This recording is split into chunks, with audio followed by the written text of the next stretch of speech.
Unë këtë gjyq apo këtë gjykat speciale, dhoma të speciale, se të panevojshme edhe ky gjykim që duke vazhduar me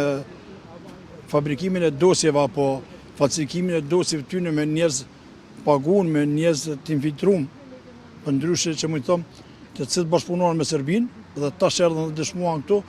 duke munduar ta anjullosin luftën e ushtrisë-shqiptare të Kosovës, të cilët nuk besoj që do të mund të arrijnë qëllimin, për arsye se lufta ka qenë e shejt, lufta ka qenë e popullit, populli ka mbështetur luftën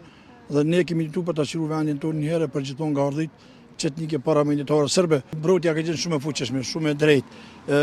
Çdo zog nalja ka vrarë. Kur thom zog, çdo të akuzë tyne mbrojtja e ka hedh poshtë, duke treguar realitet me argumente të forta, me njerëz me dëshmitar ndërkombëtar, ne që i patëm në mbrojtjen Brashim Thoçin dhe të tjerët, kështu që besoj si mbrojtja do të hedhë gjitha këto akuzat poshtë dhe ka hedh poshtë dhe ne shpresojmë se në maj ta festojmë lirimin e tyre.